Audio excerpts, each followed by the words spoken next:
Ja, willkommen und ich möchte euch alle herzlich begrüßen zu diesem sehr interessanten Interview, das im Rahmen der Zusammenarbeit Kooperation vom Fields of Gold Institut mit dem Naturheilbund Österreich ist. Und zwar geht es um folgendes Thema heute. Wir wollen hier eine Studie mit wissenschaftlicher Publikation anfertigen über die Wirkung und die Qualitäten der Dunkelfeldmikroskopie. Und da es da immer wieder viele Gerüchte gibt, das sei ja esoterisches Zauberwerk und so, wollen wir das heute mal ganz einfach mit unserem heutigen Gast, Dr. Shabrinath Nambiar von der Universität in Perth, einmal erläutern und feststellen, was ist denn da jetzt wirklich Tatsache. Wie kommen wir, er wird sich gleich vorstellen, wie kommen wir zu unserem heutigen Gast, der ist Ehrenmitglied bei uns im Fields of Gold Institut und wirkt hier immer wieder mit, ist unser Berater, wenn es um klassische Wissenschaft geht. Und hat sich bereit erklärt, eben uns ein bisschen zu unterstützen, um diese Studie, die über den Naturheilbund Österreich dann durchgeführt werden wird, mit einigen Dunkelfelddiagnostikern hier in Kärnten beginnend und vielleicht dann auch weiter bis in den deutschen Raum hinaus. Und so hat sich das ergeben und wir wollen heute unseren Dr. Nambiar einfach einmal ein bisschen interviewen. Was ist denn jetzt vielleicht der Unterschied oder das ist ja seine Expertise, wie funktionieren Labore eigentlich, wissenschaftliche Forschungen, wofür wird ein Mikroskop verwendet in der Forschung und was ist denn jetzt Hellfeld, was ist denn das alles? Und so möchte ich dich, lieber Dr. Nambiar, herzlich willkommen heißen. And now we will switch to English because we have to cross 40,000 miles to the other side of the world. So, as you will be the last one who ends with the data and tries to give a neutral and as much as possible objective picture about dark field microscopy. So please, would you just give us some introduction about who you are, where you come from, and then we will just go right in the topic about what is light field microscopy, how does science use it, and so on. Yes, so firstly, thank you for having me for this session. On a personal level, yes, I am based in Perth and I work at a university here, but my family is from Malaysia. That's where I originate from. And I've been in Australia for the past 15 odd years. Studying, working, and of course, now I've even got a family here. So professionally, my background is in molecular biology and biomedical science, and I've sort of owned in that area, worked predominantly in the laboratory space, academic settings, contract laboratory, and then in the last 5 to 10 years in the consulting space. Focusing on analytical chemistry and biochemistry. And I've got a PhD in biomedical science. So yeah, that's me in a nutshell. I consult for various industries, environmental, agricultural, forensics, clinical, and also, independent and academic research. Okay. And so what is your experience? What do you think is what do you use? Because now we have to go into the what is the microscope, how is it used, and what is dark field microscope? That's where we'll end up. So what usually, as I understand, the usual blood tests we do when we go to a doctor where they take the blood samples and send it to a laboratory. Can you give us an idea? Because for us that lies in the dark, as we Pun don't know intended. really what happens with our blood there. Maybe it's sold for data. Yeah. Well, traditionally, I think when you talk about microscopy, we deal with optical microscopy or light microscope. And essentially what they're using it for is to magnify, things that they can't see, or it's too small of a scale. So if you were to give blood or tissue samples, you would use a light microscope. So let's go into a bit of a theory. So with light microscope, what they have is you take a tissue or a blood sample, like you said, you put it on a stage on your microscope and you put through light. So the light source comes from the bottom and it goes through the tissue, and then you see it through the lens, whatever you can see. And it's usually the tissue is very thin. We are talking about micrometers or micron levels, so a microscope. It's quite fitting in that sense. And that's what we would traditionally use to look at tissue or blood sample. But that doesn't work just by itself, because what you're trying to do is you're just magnifying. But if you magnify at that small micron level, you need to add a few things to it. So what they would traditionally do is they would add some form of staining or color to your tissue to highlight different structures of your tissue. So a common stain that they would use in a pathology lab, so if you go to the doctors and if you have a tissue sample taken, is a H&E stain. So the H, hematoxylin, it would highlight your nucleus in the cell, purple, and eosin, the E, highlights everything else pink. So your matrix or all the other cells, they will be very pink-like. So that's why if you look at any image of a microscopy slide or tissue, it's usually this pink or purple color that you would get. It's most common. And dark field microscopy is, as the name suggests, it creates this sort of black background. What it's doing is it's creating a contrast to your traditional light microscope. So instead of the light going through your tissue, it goes around and it highlights the edges of your cell, if you may. So it gives that really contrast looking image of your cells or your tissue. So the way I look at it, light microscope, it highlights all the sort of internal structure.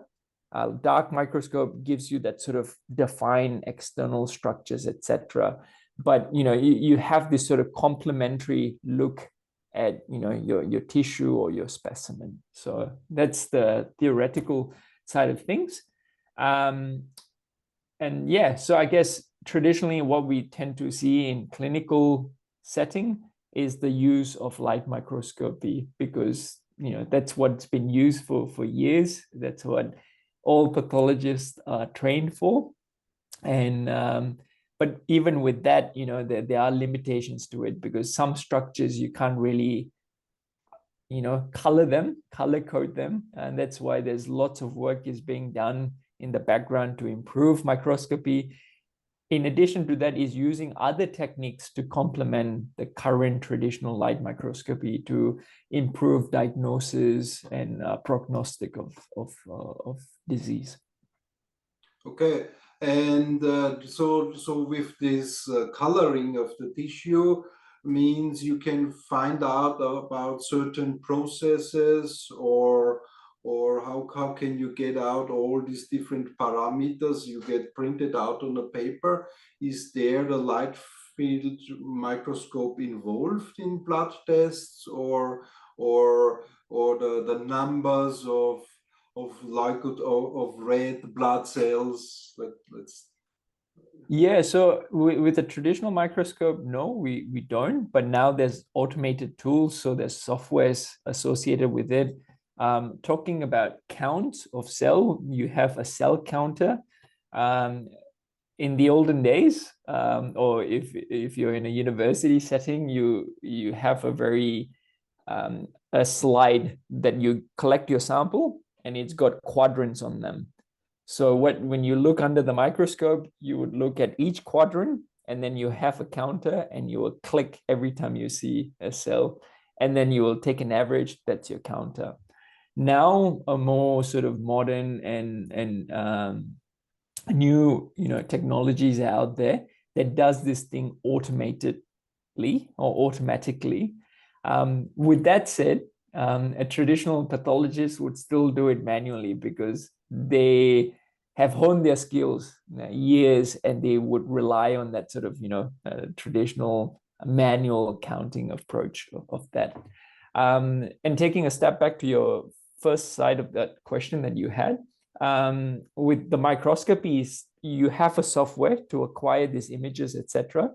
But the reporting still comes from the trained pathologist. It's his or hers opinion of what they see the cell. There's a few criteria, a checklist that they will go through and say, okay, how is the architecture of the tissue or the cell? Is it looking good? Tick. Is there any abnormalities? Tick. And then what are those abnormalities, etc. So if you have for example, fibrosis or scarring of a tissue, then you would see this sort of structure that is built up on the image. They would either zoom in and then have a printout of that for the clinician to have a look, or they view it through the computer, etc. But it's still somewhat very subjective sort of way of looking through it, although there's now some criteria in place, but it's still individual understanding of whatever the tissue that they're looking at. I think that the interesting thing is, so is there a lot of automatization now in checking the results with a light field microscope scientifically, or what, is there a difference of the results, or is it always better a good trained person checks it up, or does the automatical counting, the AI or whatever, do the job? Or how is that right now? Is it reliable? I think you're bang on the point there, because we live in the day and age of AI now, so everything is being automated. If they're looking through many slides, they are trying to optimize that or automate that whole process, but it's still a very manual way of looking at slides. So if you're looking at microscopy, you have one or two pathologists in the lab just manually going through.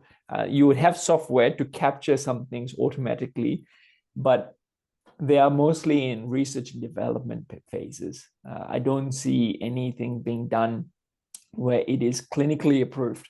I don't think this we've seen yet. It's still very manual. So even if you get your report from the pathologist, you would still see a name underneath the report that it was done by this person and it was reviewed by this person, because it still goes through 2 to 3 different people to confirm what they're seeing. So although there's push for automation, I don't think it is an approved automation yet. And I think that's also a big difference, because as far as I know, the dark field microscopy, so you pointed out that the difference is, and we can show that here in a video, as you can see. We will put it there in the video. You can use the same microscope. You just change the bottom piece. It's called, I guess, the condenser, which determines if the light comes this way or if it comes that way, because we have this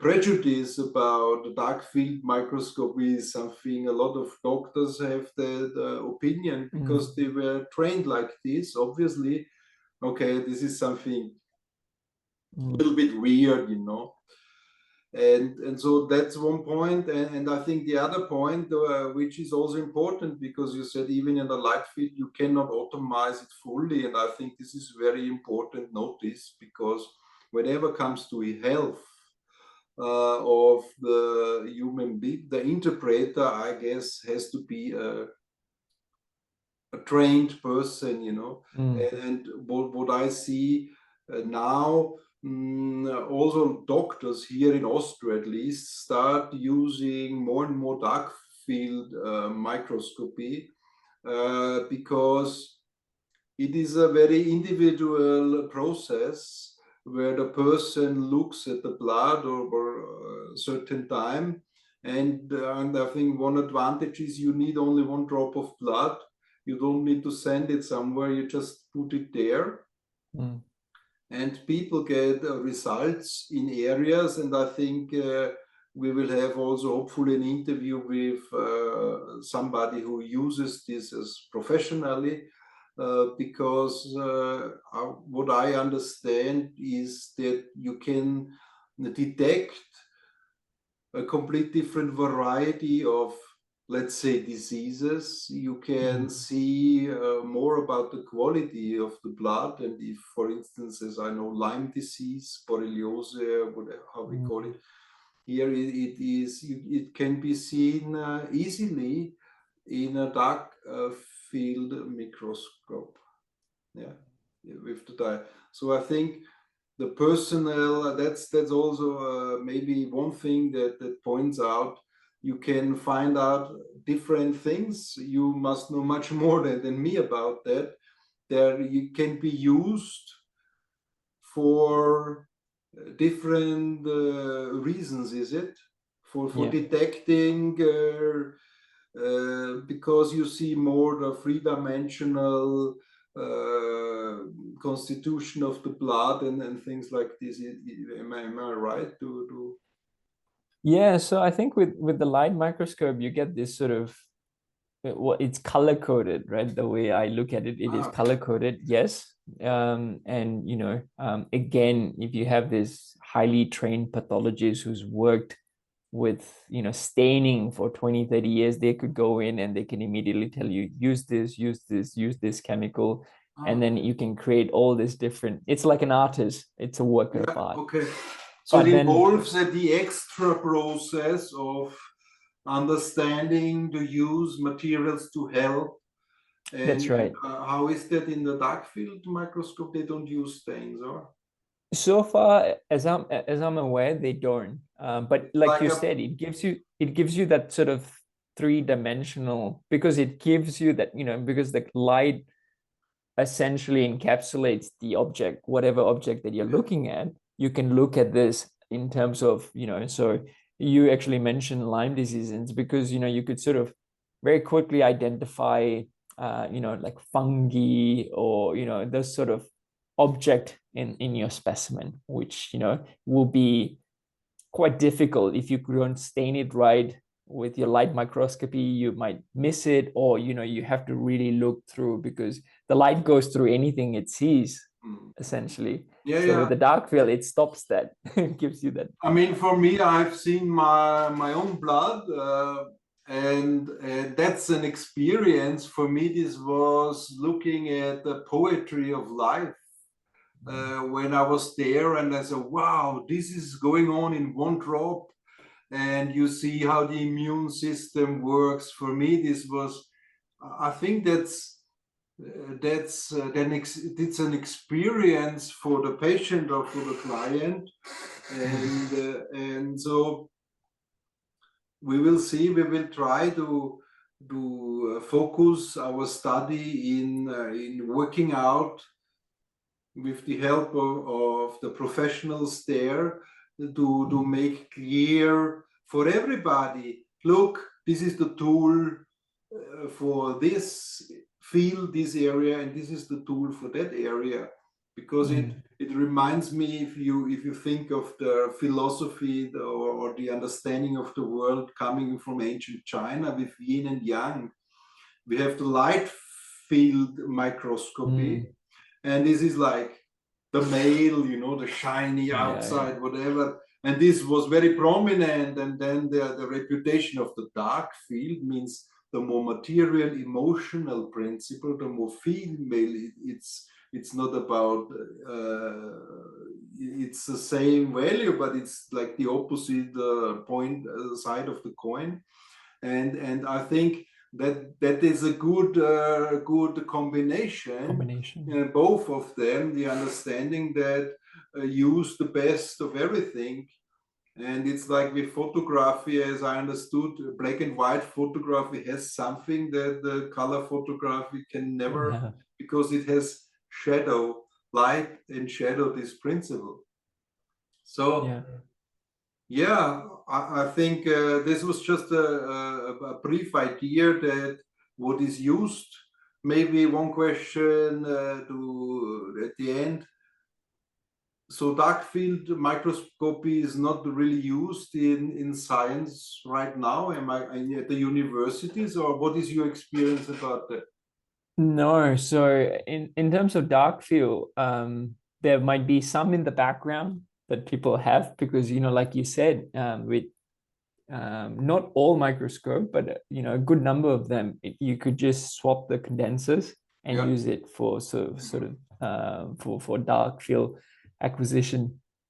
So they're used maybe for research, and that's about it. It's not heavily used. If you go into any like pathological sort of lab in the universities, it's predominantly the light microscopy. I guess it's very easy to set up.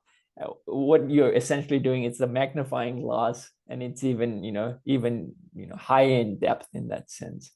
But to take it home with what you just said, as a scientist, if I have a question with a particular problem, or if I'm trying to diagnose with something, I guess my idea is to see as much as I can, or get the complete big picture. And at the moment, I feel each tool has its own benefits, but I guess having this sort of complementary aspects to it, you get to see more. And I feel, now there's a bit of traction into dark field microscopy, and you can start seeing there's some publications out there coming out where, scientists are going, hang on a second, we can actually use this now for added information.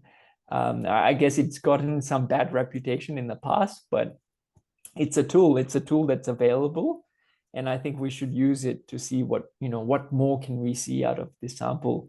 In the clinical space, we say samples are very important, they're very precious.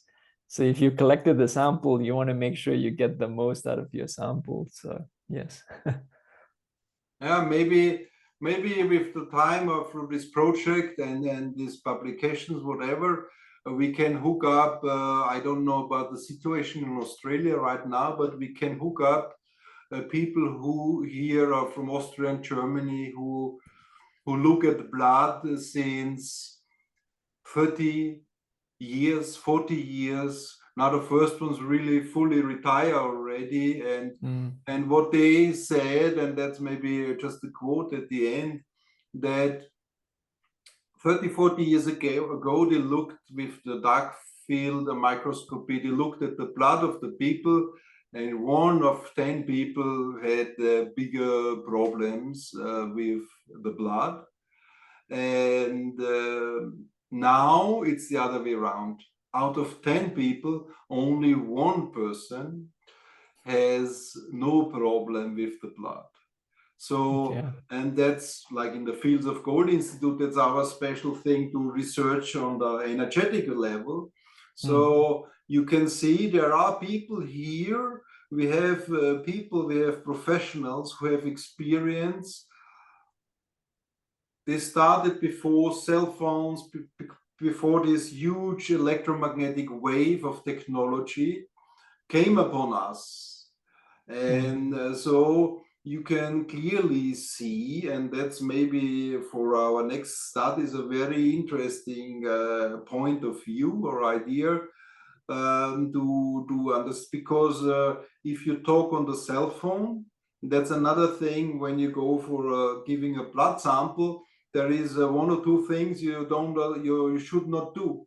First, you should drink enough, and second, you should not talk on the phone, I think, if I'm correct and I remember correctly, like let's say 1 hour or best, usually you give because you shouldn't eat also before, so you go there at 8 o'clock in the morning or something.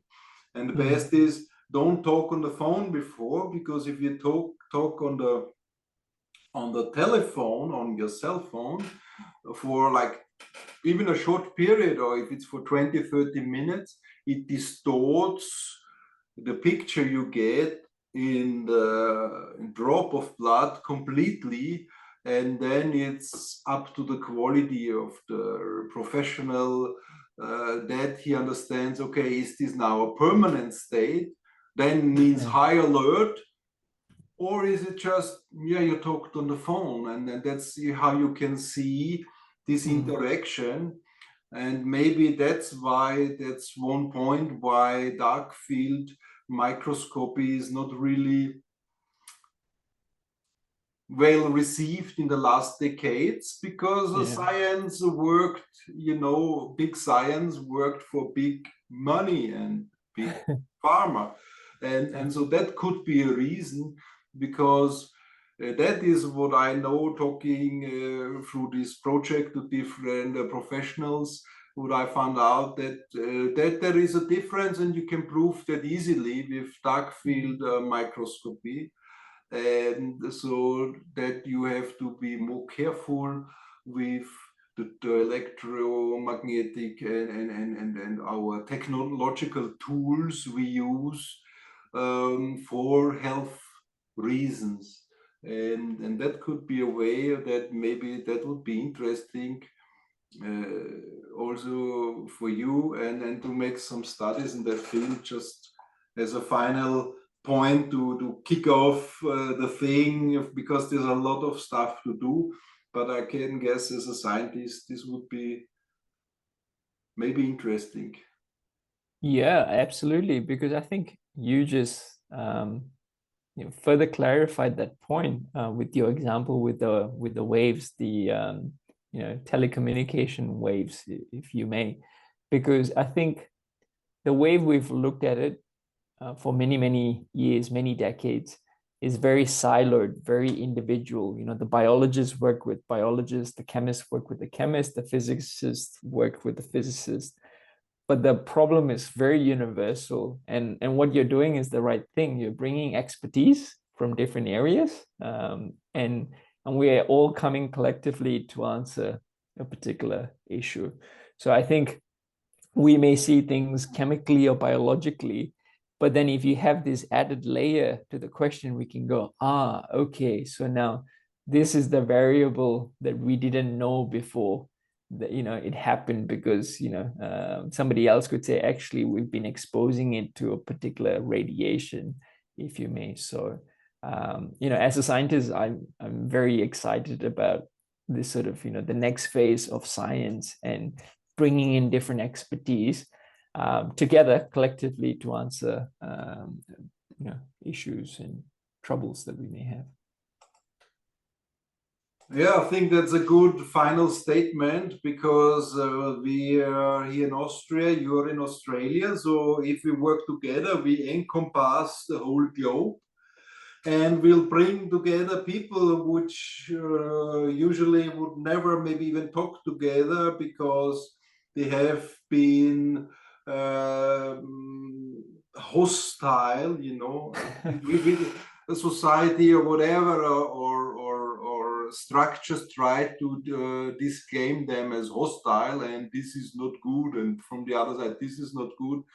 And now people understand that we all have to work together, and I think that's why we are very happy, and maybe something very fertile can come out if we hook up dark field diagnostic professionals from Austria and Germany with a university in Perth, and shake it up, mix it, and see what kind of products or children will appear from that kind of marriage, if so desired from both sides.